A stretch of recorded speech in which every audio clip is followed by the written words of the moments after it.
हाय साहब, तो decision review system बड़ा अच्छा रूल है साहब, टेक्नोलॉजी का बड़े अच्छे से यूज हो रहा है, बहुत फेयर रूल है।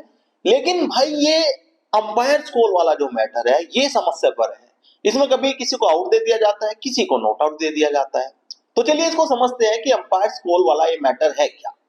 देखिए 2008 में डीआरएस की शुरुआत हुई थी। डिसीजन रिव्यू सिस्टम जो पहली बार आया था क्रिकेट में वो 2008 में आया था। तो इसके 8 साल बाद 2016 में जो अंपायर कॉल वाला मैटर था ये लागू हुआ था। तो अंपायर कॉल होता क्या है? सपोज कोई बॉलर है, उसने बॉल की और एलबीडब्ल्यू की अपील हुई साहब, और अंपायर ने उसको नॉट आउट दिया। तो बंदा डीआरएस ले सकता है, बॉलर अपने कप्तान से मिलकर डीआरएस की अपील कर सकता है। डीआरएस ले लिया गया है और अब जो टेक्नोलॉजी यूज हो रही है उसमें उसको देखने से पता चल रहा है कि जिस स्टंप पे बॉल हिट हो रही है उसने 50% से कम स्टंप को छुआ है बॉल ने। तो अब क्योंकि अंपायर का जो डिसीजन था वो नॉट आउट था, तो इस डिसीजन को नॉट आउट ही देगा थर्ड अंपायर भी, क्योंकि इसको बोल देगा वो कि ये अंपायर्स कॉल है, अंपायर्स ने इसको आउट नहीं दिया है इसलिए ये आउट नहीं है।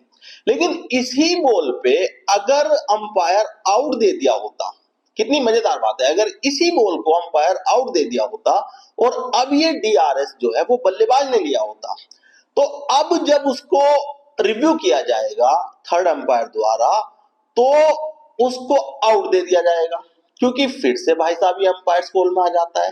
तो बड़ा विचित्र सा ये नियम है यार, जब हमारे पास इतनी सारी टेक्नोलॉजी है, इतने सारे कैमरास, इतने सारी टेक्नोलॉजी हमारे पास है, तो फिर मुझे समझ नहीं आता कि भाई क्यों अंपायर कॉल की जरूरत है हमें। यार या तो आउट है तो आउट है, नॉट आउट है तो नॉट आउट है। अगर वो टच कर रहा है 50% एरिया से कम वो कवर कर रहा है तो भी उसे आउट दीजिए, और अगर वो नहीं कर रहा है, सिर्फ टच करके निकल जा रहा है तो भी आउट दीजिए या नॉट आउट दीजिए। भाई अगर वो बॉल जो है थोड़ी भी ऑफ स्टंप पे या किसी स्टंप पे लग रही है तो वो बेल्स तो गिरा देगी ना, ऐसा तो नहीं है कि बिल्कुल उसमें माइनर सा टच होके निकल जाएगी।